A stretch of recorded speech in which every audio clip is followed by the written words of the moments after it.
The British countryside is in turmoil, not because of natural disaster, but because of political neglect and fiscal mismanagement. And farmers have become symbolic of a broader economic and social malaise and over-reliance on London's stagnant housing market and a country whose regions produce little of what they once did. And we need to revitalise the regions. Britain is not simply London. And this idea of regenerating the North has degenerated into rhetoric rather than reality.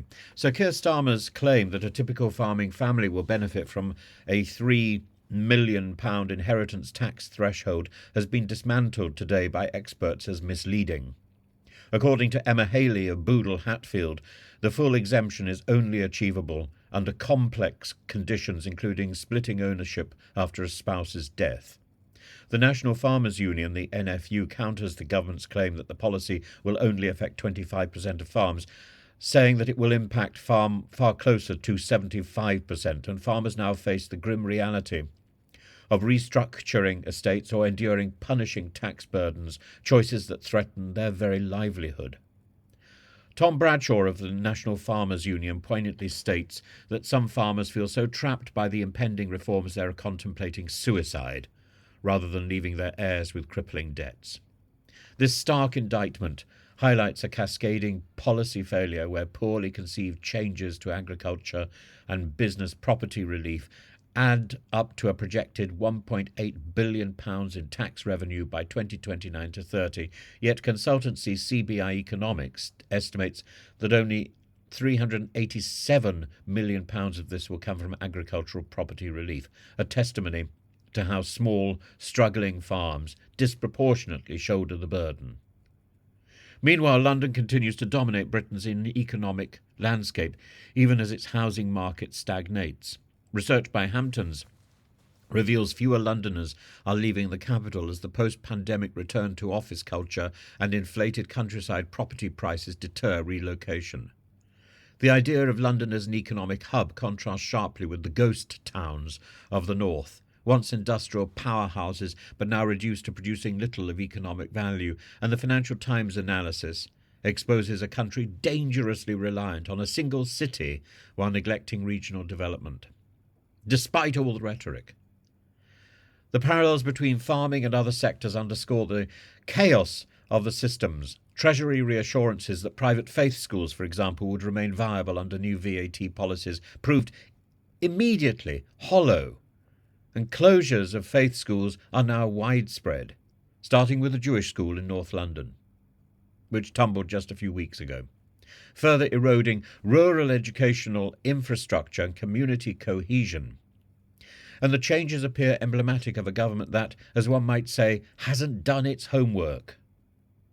These cascading crises of farming, education and housing hint at a domino effect of disaster, exacerbated by poor planning and an unwillingness to engage with stakeholders. Surely there has to come a point where people in politics represent the people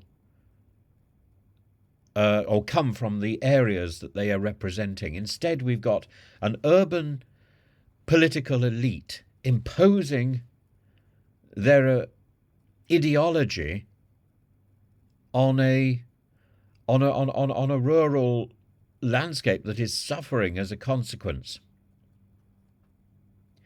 If the trends that we're seeing at the moment, because they aren't exclusive to the Labour Party, they cross the political divides, this contempt, this patronising dismissal of the countryside. If these trends persist, the UK risks further centralising its economy while alienating its regions.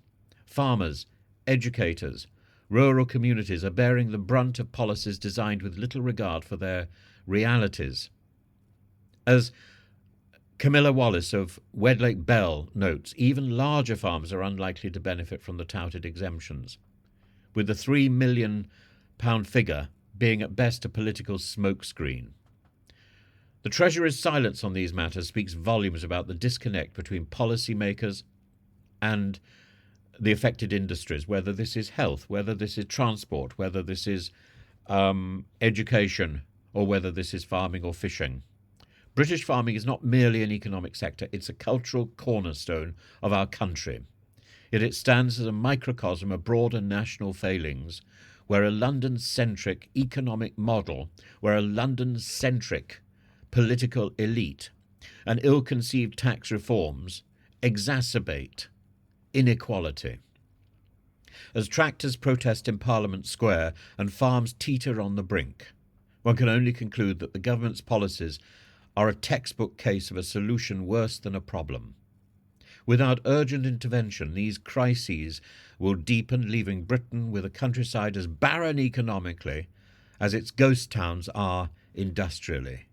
And none of this needs to be a certain future. None of this needs to be written in stone. All of this can change.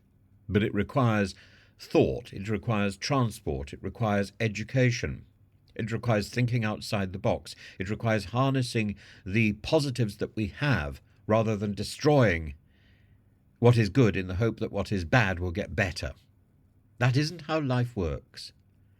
Life works by rewarding the good and encouraging the weaker and the poorer to scramble along and recover. It's not about a drip-down economy. It's about an economy and a society which is based on positivity. And we've got to a point where the only thing we talk about is the negatives.